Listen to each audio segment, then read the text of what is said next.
الحمد لله وحده والصلاة والسلام على من لا نبي بعد أما بعد فأعوذ بالله السميع العليم من الشيطان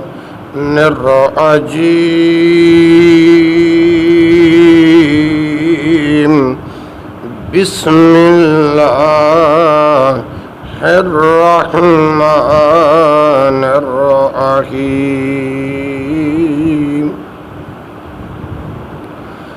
يسألونك عن الخمر والميسر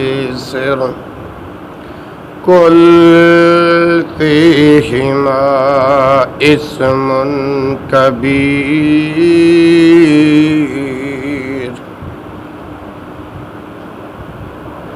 وقال الله تعالى في مقام آخر يا أيها الذين آمنوا لا تقربوا الصلاة وأنتم سكارى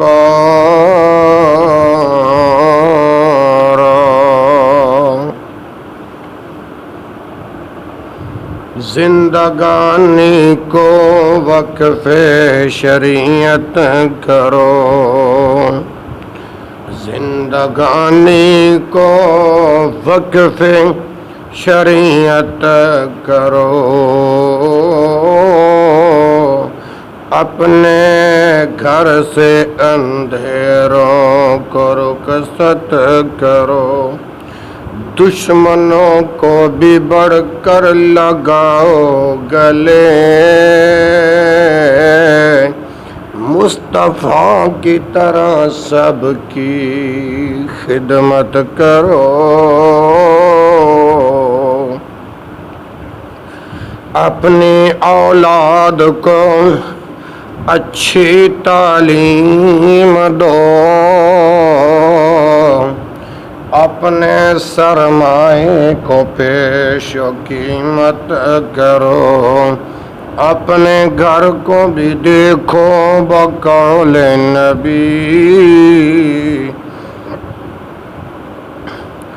اپنے ہمسائے کی بھی اعانت کرو، تم زمانے کے محبوب بن جاؤ گے، اس سراپا کرم سے محبت کرو، تھام کر دامن سید الانبیاء، بندگان خدا کی قیادت کرو، غیر کے سامنے کیوں جھکاتے ہو سر، اپنے اللہ کی صرف منت کرو، چاہتے ہو جو کونین میں آبرو، پیروی نبی کی رب کی مدحت کرو، ہے نبی سے محبت کا دعویٰ اگر، ہے نبی سے محبت کا دعویٰ اگر، پیش صورت تم اپنی سیرت کرو، زندگانی کو وقف شریعت کرو، اپنے گھر سے اندھیروں کو رخصت کرو، دشمنوں کو بھی بڑھ کر لگاؤ گلے،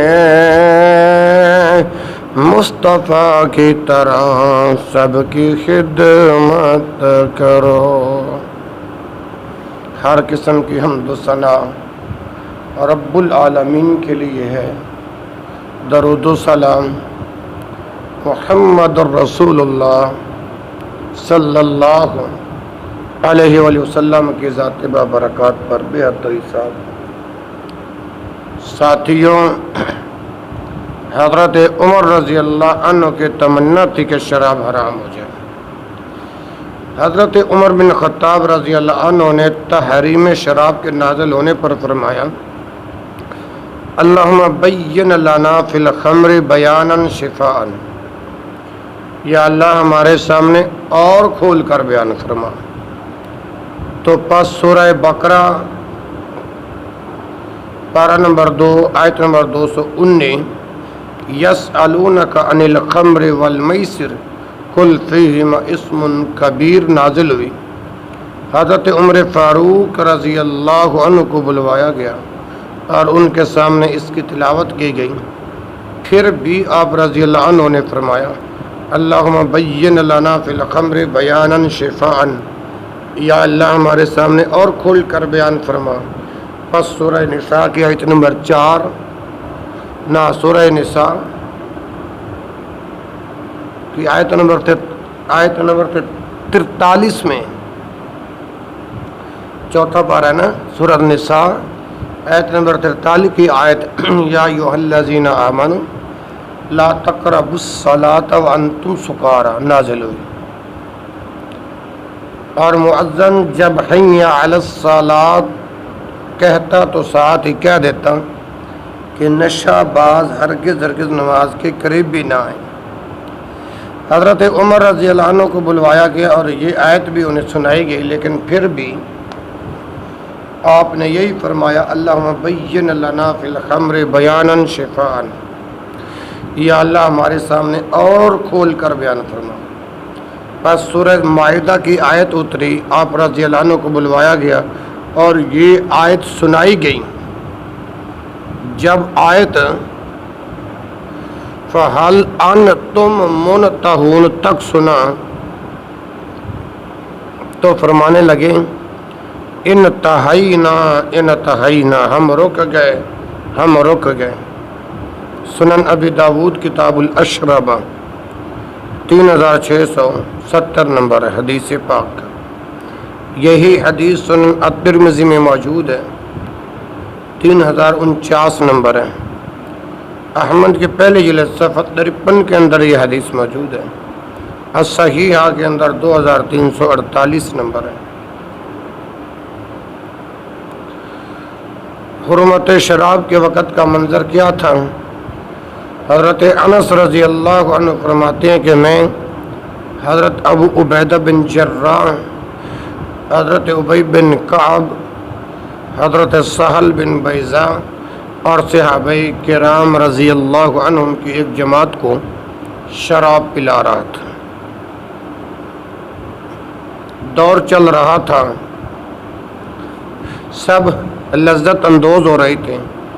قریب تھا کہ نشے کا پارہ بڑھ جائے۔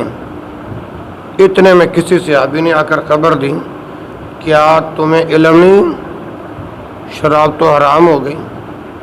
انہوں نے کہا بس کرو، جو باقی بچے اسے انڈیل دو، اللہ کی قسم اس کے بعد ایک قطرہ بھی ان میں سے کسی کے حلق میں نہیں گیا۔ یہ شراب کھجور کی تھی اور عامتاً اسی کی شراب بنا کرتے تھے۔ صحیح البخاری میں حدیث موجود ہے کتاب الاشربہ میں، حدیث کا نمبر ہے 5582۔ صحیح مسلم میں حدیث نمبر ہے 1980۔ ایک اور روایت میں ہے کہ شراب خوری کی یہ مجلس حضرت ابو طلحہ رضی اللہ عنہ کے مکان پر تھی۔ ناگاہے منادی کی آواز پڑی، مجھ سے کہا گیا باہر جاؤ دیکھو کیا منادی ہو رہی ہے۔ میں نے جا کر سنا، منادی ندا دے رہا ہے کہ شراب تم پر حرام کی گئی ہے۔ میں نے آ کر خبر دی، حضرت ابو طلحہ رضی اللہ عنہ نے فرمایا اٹھو، جتنی شراب ہے سب بہا دو۔ میں نے بہا دی اور میں نے دیکھا کہ مدینے کی گلی کوچوں میں شراب بہہ رہی تھی۔ بعض اصحاب نے کہا ان کا کیا حال ہوگا جن کے پیٹ میں شراب تھی اور وہ قتل کر دیے گئے۔ اس کے بعد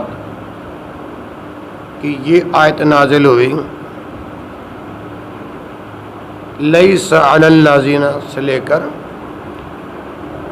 کہ ان پر کوئی حرج نہیں۔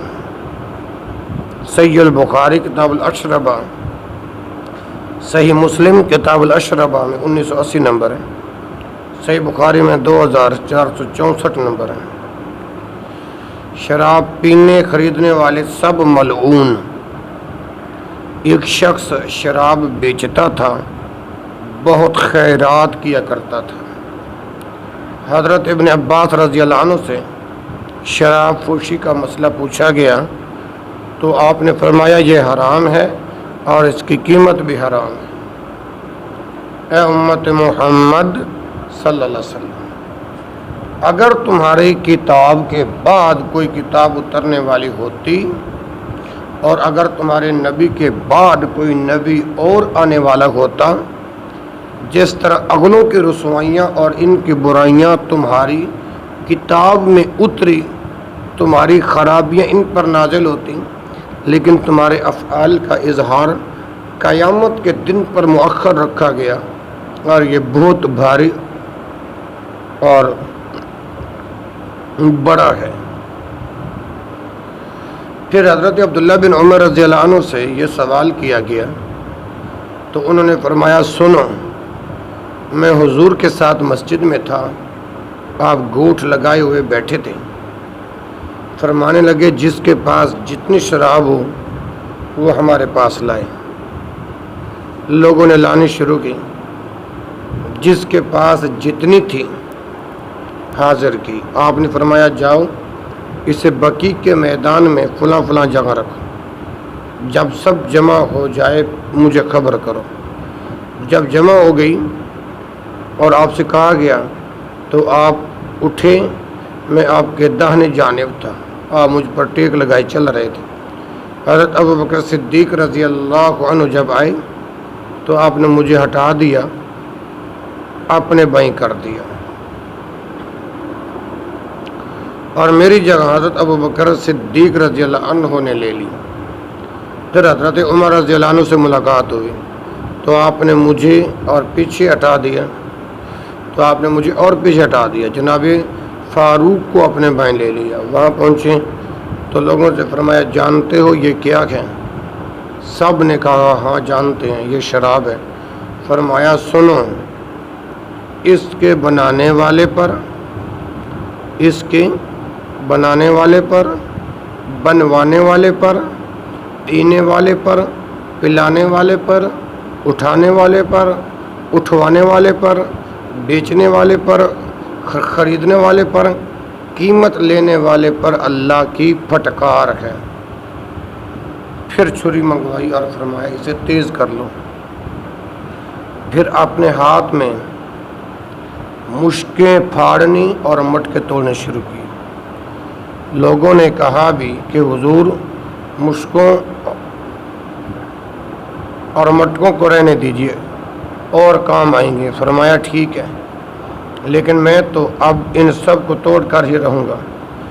یہ غصہ و غیظ اللہ کے لیے ہے، یہ غصہ و غیظ اللہ کے لیے ہے، کیونکہ ان تمام چیزوں سے رب ناراض ہے۔ حضرت عمر رضی اللہ عنہ نے فرمایا حضور آپ خود کیوں تکلیف کرتے ہیں، ہم حاضر ہیں۔ فرمایا نہیں، میں انہیں اپنے ہاتھ سے نیست و نابود کروں گا۔ البیہقی کے جلد نمبر 8 صفحہ 287۔ الطحاوی فی المشکل 3342۔ الحاکم کی چوتھے جلد صفحہ 144۔ امام حاکم اور امام ذہبی نے صحیح کہا ہے۔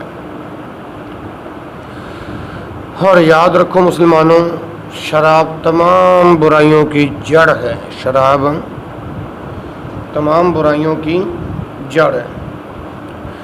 حضرت عثمان بن عفان رضی اللہ عنہ فرماتے ہیں شراب سے پرہیز کرو، وہ تمام برائیوں کی جڑ ہے۔ سنو، اگلے لوگوں میں ایک ولی اللہ تھا جو بڑا عبادت گزار اور تارک دنیا تھا، بستی سے الگ تھلگ ایک عبادت خانے میں شب و روز عبادت الہی میں مشغول رہا کرتا تھا۔ ایک بدکار عورت اس کے پیچھے لگ گئی۔ اس نے اپنی لونڈی کو بھیج کر اسے اپنے ہاں ایک شہادت کے بہانے بلوایا۔ یہ چلے گئے، لونڈی اپنے گھر میں انہیں لے گئی۔ جس دروازے کے اندر یہ پہنچ جاتے، پیچھے سے لونڈی اسے بند کرتے جاتی۔ آخری کمرے میں جب گئے تو دیکھا ایک بہت ہی خوبصورت عورت بیٹھی ہے، اس کے پاس ایک بچہ ہے اور ایک جام شراب لبالب بھرا رکھا ہے۔ اس عورت نے اس سے کہا، سنیے،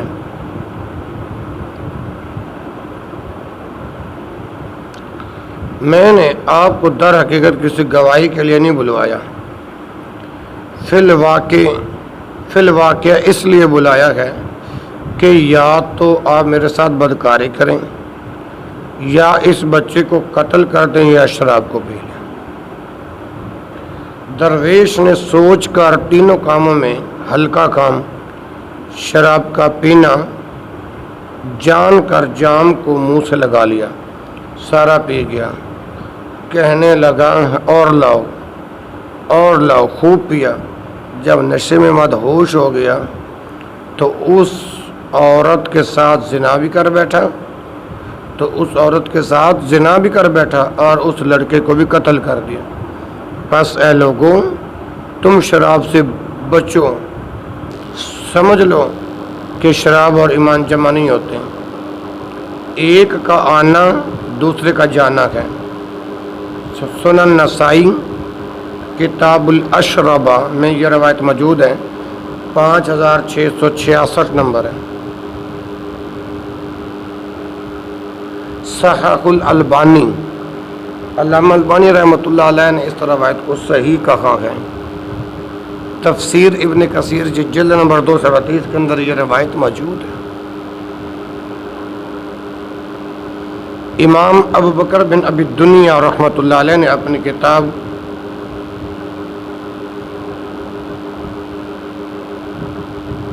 زامل مسکر میں بھی اسے وارد کیا ہے۔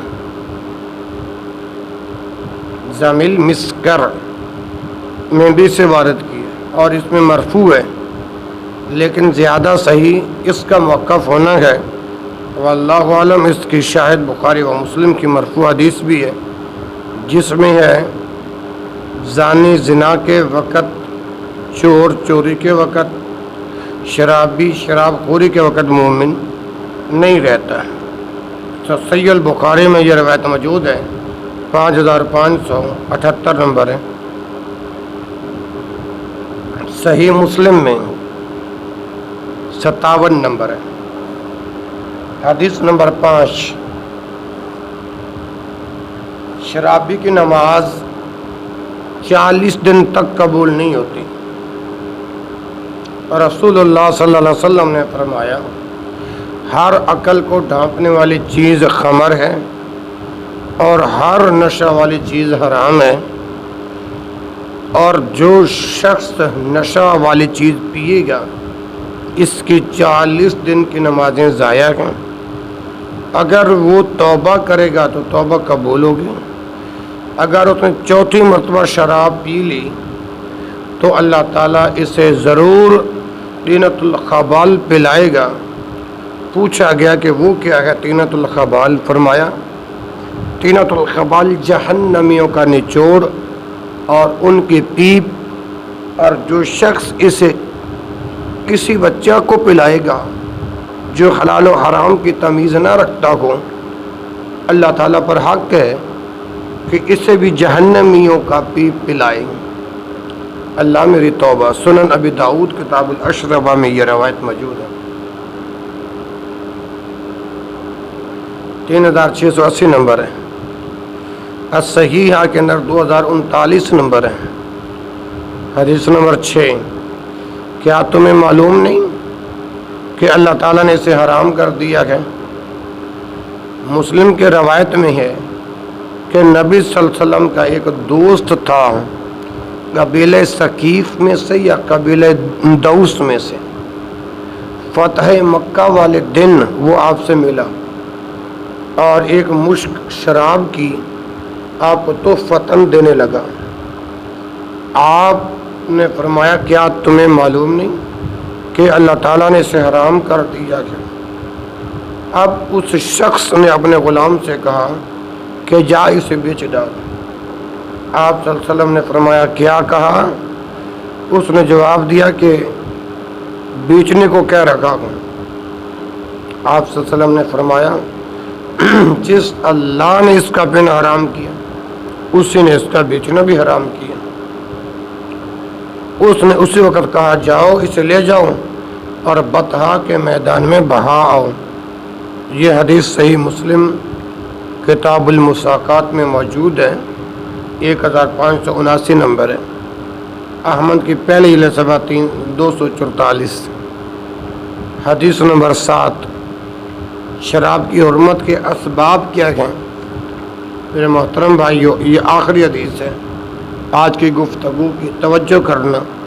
حضرت علی رضی اللہ عنہ فرماتے ہیں غزوہ بدر کے دن مال غنیمت میں سے میرے حصہ میں ایک اونٹنی آئی تھی۔ اسی دن رسول اللہ صلی اللہ علیہ وسلم نے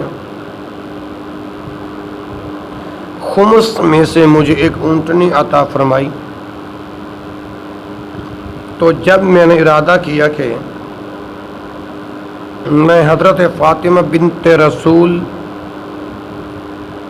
صلی اللہ علیہ وسلم سے خلوت کروں تو میں نے بنی قینقاع کے ایک سنار آدمی سے اپنے ساتھ چلنے کا وعدہ لے لیا تاکہ ہم اذخر گھاس لا کر سناروں کے ہاتھ فروخت کر دیں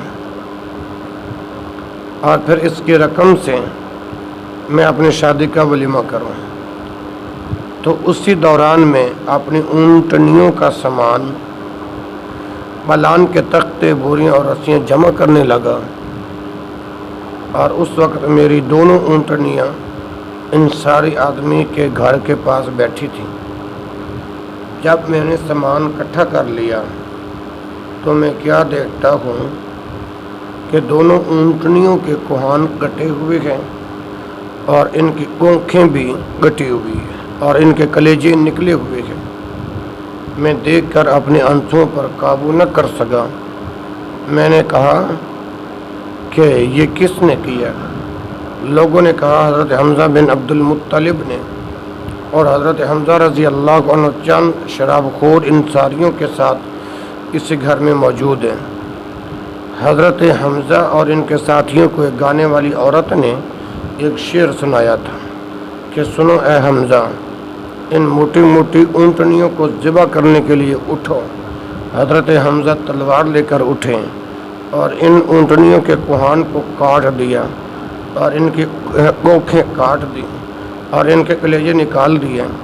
حضرت علی رضی اللہ عنہ فرماتے ہیں کہ میں فوراً رسول اللہ صلی اللہ علیہ وسلم کی خدمت میں حاضر ہونے کے لیے چل پڑا، یہاں تک کہ میں آپ صلی اللہ علیہ وسلم کی خدمت میں آ گیا۔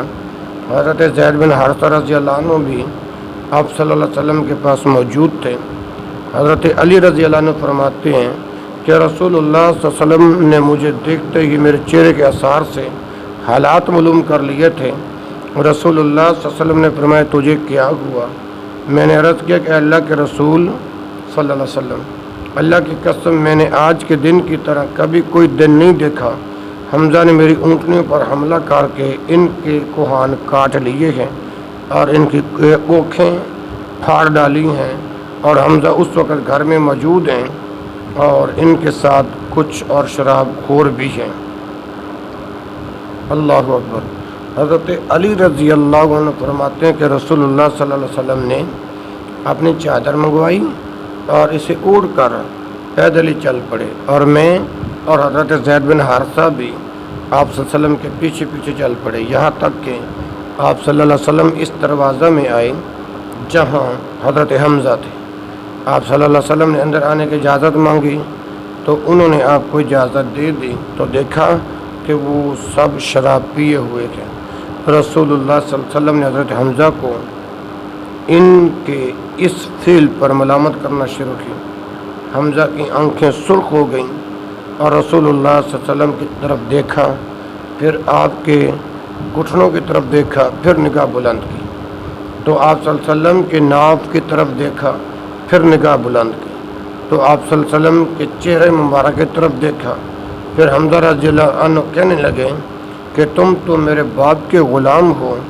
رسول اللہ صلی اللہ علیہ وسلم کو معلوم ہوا کہ حمزہ نشے میں مبتلا ہیں۔ پھر رسول اللہ صلی اللہ علیہ وسلم الٹے پاؤں باہر تشریف لائیں اور ہم بھی آپ صلی اللہ علیہ وسلم کے ساتھ باہر نکل آئے۔ ساتھیوں، یہ حدیث صحیح مسلم کتاب الاشربہ میں موجود ہے۔ حدیث کا نمبر ہے 5129۔ اللہ رب العالمین سے دعا ہے اس شراب جیسی عظیم بیماری سے اللہ مجھے اور آپ کو بچنے کی توفیق نصیب فرمائے۔ سبحانک اللہم و بحمدک، اشہد ان لا الہ الا انت، استغفرک و اتوب الیک، و آخر دعوایا ان الحمد للہ رب العالمین۔